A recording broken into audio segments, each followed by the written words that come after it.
ओम शांति। आइए आज हम सभी 1 मिनट साइलेंस का अभ्यास करेंगे और फिर बाबा के महावाक्यों का श्रवण करेंगे।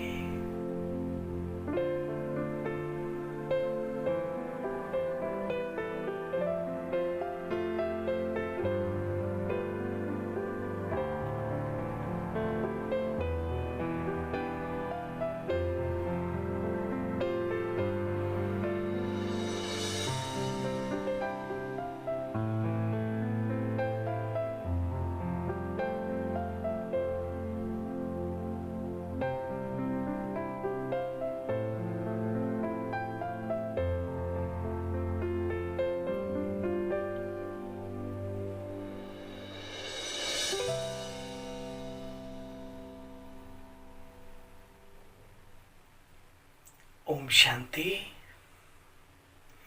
आज ईश्वरीय महावाक्यों का सार, आत्मिक स्थिति में स्थित होते हुए अपने आप को भ्रकुटी सिंहासन पर विराजमान करते हुए मैं श्रेष्ठ ईश्वरीय विश्वविद्यालय का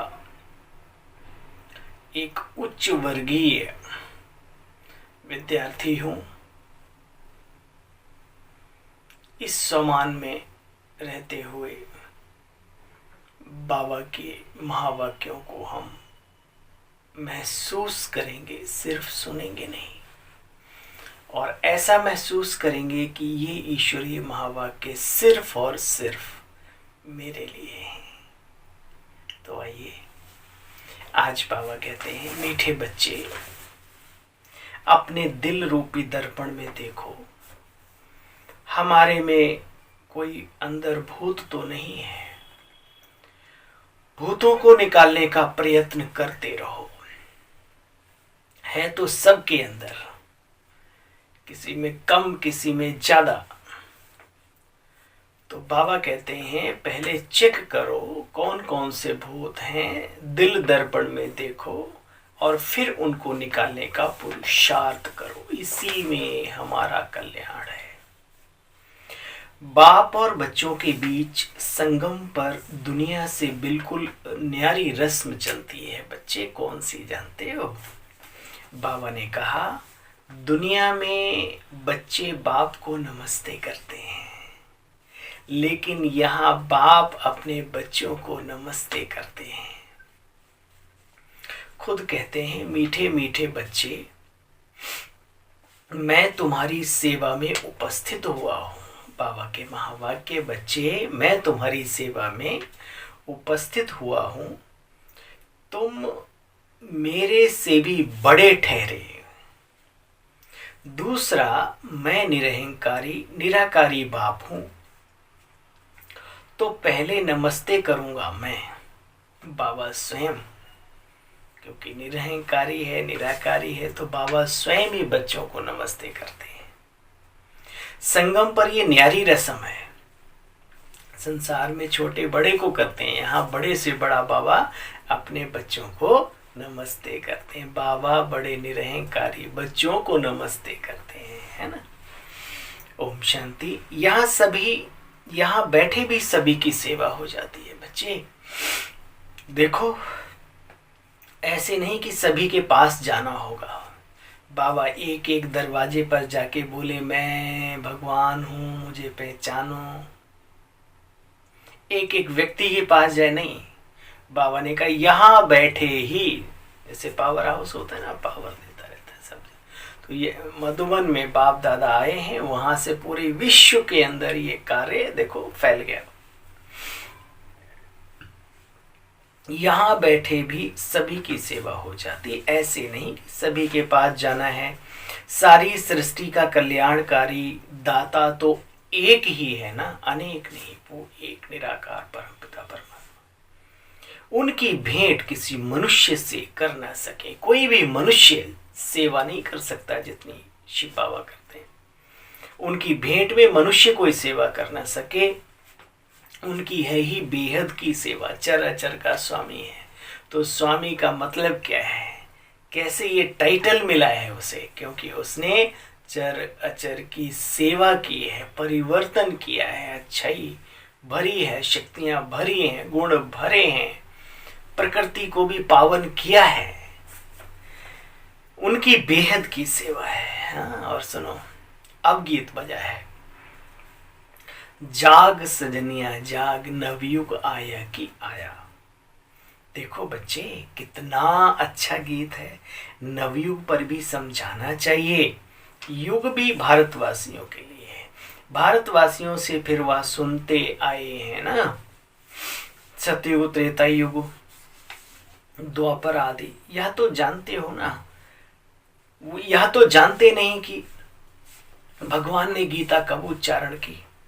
गीता है बाप की उच्चारी हुई है, स्वयं भगवान उसमें लिखा है भगवान वाच।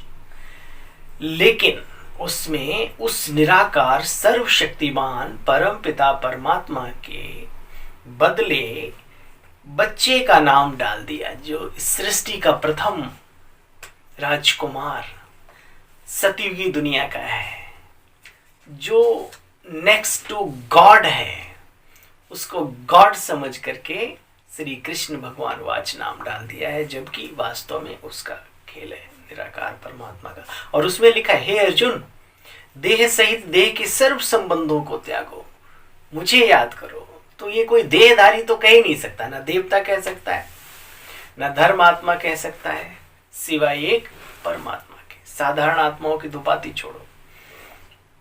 बाबा कहते, कितना मनुष्यों को मुश्किलात कर दी है। रुद्र ज्ञान यज्ञ भी गाया जाता है। कहते हैं विनाश ज्वाला प्रज्वलित हुई, तो सो तो हुई, बरोबर देख भी रहे हो, विनाश के काले बादल मंडरा रहे हैं चारों तरफ, विकास की गति भी और विनाश के चारों तरफ, क्योंकि मनुष्य अंदर से खोखला होता जा रहा है। और पहले सबसे युद्ध जहां होता है वो ये जगह है। यहां से भरने के लिए कोई मेडिकल साइंस ने कैप्सूल नहीं बनाया, कोई शांति की शक्ति आ जाए, व्यक्ति चरित्रवान बन जाए, ये तो ईश्वरीय कार्य है, वही करता है।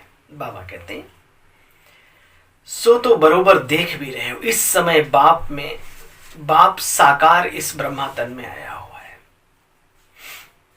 यहां तो सभी आत्माएं बाप से मिल न सकें, क्योंकि गायन भी है ना, कोटों में कोई और कोई में कोई रतन ही इस ज्ञान को समझेंगे, जीवन में धारण करेंगे, सतयुगी दुनिया में जाने का पुरुषार्थ करेंगे, नर से नारायण बनने का भरकस प्रयास करेंगे और बनेंगे। कोटों में कोई ही आएंगे, तो सभी भगत और कहाँ मिलेंगे भाई? भगवान तो सभी का है, तो सबको मिलना चाहिए। अब बाबा ने कहा संगम पर सब तो मिल नहीं पाएंगे, तो सुनो, जहां से भगवान से बिछड़े हैं फिर वहीं जाकर मिलेंगे। परम धाम भगवान का निवास स्थान है, तो जब शरीर छोड़ के जाएंगे तो वहां परमात्मा से मिलेंगे। उस अवस्था में, इस साकारी सृष्टि में सभी नहीं मिल सकते उनसे। बाबा ने कहा, देखो बच्चे, उनका नाम भी है राइट, शिव अर्थात कल्याणकारी। आत्मा भी बिंदु, परमात्मा भी बिंदु, पॉइंट, लाइट ऑफ पॉइंट। भ्रकुटी के बीच इतनी ही रह सकती है, अब बिंदु ही रह सकता है, बहुत सूक्ष्म शक्ति है। तो जैसी आत्मा है वैसा परमात्मा है भाई। बकरी का पापा बकरी जैसा, हाथी का मम्मा हाथी का पापा हाथी के जैसा, सिंपल सा फंडा है। जैसी आत्मा है सेम हमारा आत्मा का पिता परमात्मा भी वैसा ही है, जो आत्मिक पिता है हमारा। जैसी आत्मा वैसा परमात्मा। वंडर है, इतनी छोटी सी आत्मा में बच्चे 84 जन्मों का पाठ भरा हुआ है, कभी घिसता नहीं, फॉर एवर चलता ही रहता है। अब तो काफ़ी चीज़ें क्लियर समझने में बहुत सहजता है। कहाँ हमारे पास कैसेटें होती थी, वो तवे वाला चलता था, और अभी कितना सारा डाटा आप छोटे से पेन ड्राइव में, और भी छोटी छोटी नई चीज़ें, 32 GB 64 GB, कितना पूरा जितना कमरा भर सकते थे ना, वो उसमें आ गया छोटे से में, है ना। तो जितनी सूक्ष्मता है उतनी ही शक्ति संपन्न वस्तु है, ये इस समय पर महसूस की जा रही है। तो वंडर है बच्चे, छोटी सी आत्मा में 84 जन्मों का पार्ट नूता हुआ है, जो कभी घिसता ही नहीं, फॉर एवर चलता ही रहता है। कितनी गुए बातें हैं। ये महीन और सूक्ष्म दिव्य शुद्ध बुद्धि वाले ही समझ सकते हैं। मनुष्य शांति चाहते हैं, शांति में सब जाना चाहते हैं। देखो फिर कहते हैं सुख कागविष्टा के समान है। ये कौन कहता है? जो जंगलों में जाकर के तपस्या करते हैं, जो घर गृहस्थ को बहुत बुरा मानते हैं, कहते हैं सुख कागविष्टा समान है। बाबा कहते हैं अब गीता में लिखा है कि हे अर्जुन, मैं आकर के राजयोग सिखलाता हूं। किस लिए? राजाओं का राजा बनाने के लिए। तो जो सुख को कागविष्टा समान समझते हैं, उनको राजाई कैसे मिलेगी? वो तो उन बातों को मैं चाहिए ही नहीं, उन्हें तो मुक्ति चाहिए। तो बाबा कहते हैं यह तो प्रवृत्ति मार्ग की बात है। परमात्मा आता है तो प्रवृत्ति मार्ग को पवित्र बनाने का कार्य करते हैं। ग्रस्त व्यवहार में रहते तुमको कमल पुष्प समान पवित्र रहना है। Charity begins at home. शुरुआत अपने घर से करो, अपने घर का भी कल्याण करो। बाबा सिखाते हैं बुद्धिमान बनो, कैसे सबका कल्याण कर सकते हैं। हमारे जीवन को देखकर अनेक जीवनों में परिवर्तन आ जाए, एक श्रेष्ठता के मार्ग पर चलने लगे। ऐसी चाल हमें चलनी है, ऐसे हाल में हमें रहना है। बाबा कहते देखो भारतवासियों में भी ज्ञान वह लेते हैं जो आत्माएं पहले पहले परमात्मा से अलग होकर सतयुगी दुनिया में आई थी। सृष्टि के आरंभ में पहले पहले आना शुरू करेंगी नंबरवार, फिर सबको आना है, फिर पहले वो आएंगी और फिर बाकी अन्य धर्म भी आएंगी। तो आदि सनातन देवी देवता धर्म की आत्माएं, जो धर्म सतयुग और त्रेता युग दोनों युगों में अपना वर्चस्व पूरी पृथ्वी पर पूरे इसमें रखता है, और उसके बाद फिर अन्य धर्म, आधे में अधगर और आधे में सबगर, फिर सभी आते हैं। बाबा कहते हैं सतो रजो तमो से तो सभी को पार करना ही होता है बच्चे। कोई भी हो, एक आत्मा अंत में लास्ट में भी जन्म लेगी ना, वो भी उन अवस्थाओं से गुजरेगी। ये प्रक्रिया है, ये नियम है यहाँ का। बाप ने समझाया है नंबरवार कैसे आते हैं। वर्णों का रहस्य भी तुम बच्चे जानते हो। देवता है ना, ब्राह्मण देवता, फिर वैश्य, फिर शूद्र, फिर ब्राह्मण, फिर देवता, फिर ये इन बातों का भी रहस्य तुम बच्चे ही जानते हो। चोटी तो ब्राह्मणों की है, परंतु ब्राह्मणों को रचने वाला कौन? शिव बाबा ही हैं। ब्रह्मा द्वारा बच्चों को राय दी जाती है, समझाया जाता है, समझदार बनाया जाता है, परंतु सभी तो एक जैसे होशियार नहीं होते ना। कोई नए के आगे विद्वान पंडित आकर डिबेट करेंगे तो वो समझा नहीं सकेंगे। तो बच्चे कहना चाहिए मैं अभी नई हूँ, आप फलाने टाइम पर आना, फिर हमारे से बड़ी बहन आपको समझाएंगी। मेरे से तो तीखे हैं ना, क्लास में भी सब नंबरवार होते हैं। इसमें बच्चे देह अभिमान नहीं आना चाहिए। ईश्वरीय कार्य ऊंचे से ऊंचा जाए, ये ज्ञान सभी तक पहुंचे, इसमें अपना अभिमान नहीं चाहिए। जो चीज हम नहीं समझा सकते तो अपने बड़ों का सम्मान रखते हुए, अपने देह अभिमान को नष्ट करते हुए उनको आगे रखना चाहिए कि भाई हमें ये बात नहीं आती समझाने, हमारे बड़े आएंगे वो आपको समझाएंगे।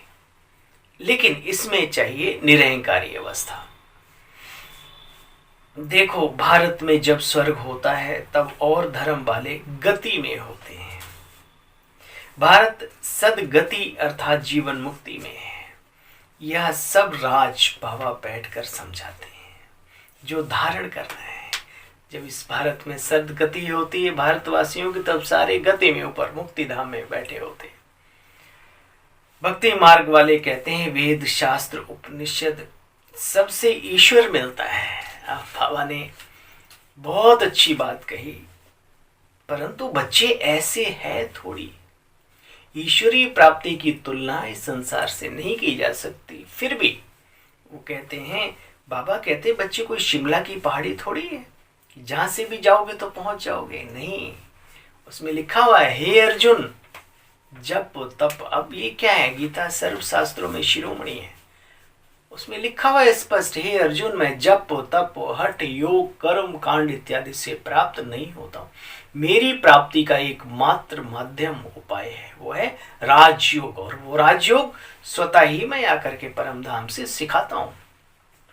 एक साधारण ब्राह्मण बूढ़े तन में प्रवेश होकर ये रहस्य समझाता हूं।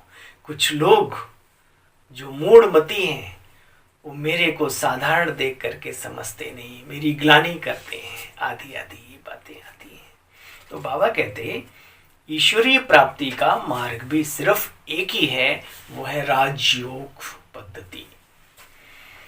देखो, सब महाराजा महारानी भी यहाँ बनना चाहते हैं, परंतु बाबा अपने बच्चों को कहते हैं, पुरुषार्थी आत्माओं को बोलते हैं, पहले अपना दिल दर्पण में अपनी शक्ल देखो। काम का भूत तो नहीं आता, जांच करते रहो, भूतों को निकालने का प्रयास करते रहो। मन में संकल्प तो बच्चे बहुत आएंगे, क्योंकि संसार ही ऐसे तरंगों से भरा हुआ है जबरदस्त। इसमें रेडियो कोई भी स्टेशन कैच कर ले, ये कोई बड़ी बात नहीं, ठीक है ना। फिर भी बाबा कहते हैं संकल्प विकल्प तो बहुत आएंगे, कर्म में नहीं आना चाहिए। बाबा अच्छे कर्म करना सिखलाते हैं। परमात्मा आकर के जो ज्ञान देने का बाबा का मूल रहस्य है कि मनुष्य श्रेष्ठ कर्मी बने। बाबा अच्छे कर्म करना सिखलाते हैं। विकर्म माया कराती है, माना शैतान, जिसको फिकार कहते हैं, रावण कहते हैं, माया कहते हैं। तुम बच्चे जानते हो अब इस समय पर एक राज्य एक धर्म की स्थापना हो रही है, एक मत की स्थापना हो रही है। तुम गुप्त वेश में अपनी किंगडम स्थापन कर रहे हो। अच्छा, ज्ञान का खजाना तो बच्चों को बहुत मिलता रहता है रोज रोज। फिर मुख मीठा कराने के लिए बच्चों को बाबा टोली भी खिलाते हैं। शिव बाबा खुद नहीं खाते, सब बच्चों के लिए है, राज्य भी बच्चों के लिए है। बच्चे जानते हो तुम्हारे राज्य में सोना अथाह होगा, सोना चांदी हीरे जवाहरात बहुत। अभी तक भी देखो ना कैसे किलो में पहले जड़े हुए थे। 500 वर्ष की ही तो बात है, बाबा 5000 वर्ष की बात करता है। बाबा कहते अथाह होता है। सब खानियां अभी इस समय पर बच्चे खाली हो गई हैं। गायन भी है ना, किसकी दबी रही धूल में किसकी राजा खाए, सफली हो उसी की जो कर दे नाम धनी के। श्रेष्ठ कार्यों में लगा ले, ईश्वरीय कार्य में अपने तन को, मन को, धन को बहुत समझदारी से सफल कर ले। बस कोई कहे ना कहे, कई निमित्त आत्माएं बहुत खुददार होती हैं, वो नहीं कहती किसी से, लेकिन हम जानते हैं ये हमारा परिवार है, हमारा घर है। हमें गुप्त तरीके से अपना सफल जरूर करते रहना है। कहलवा करके किया तो कमीशन उस आत्मा का भी चला गया ना। ये बहुत समझदारी का है, भाग्य बनाना है अपना भी दूसरों का भी। बाबा कहते हैं किनकी दबी रही धूल में किनकी राजा खाए, सफली हो उन्हीं की जो कर दे नाम धनी के।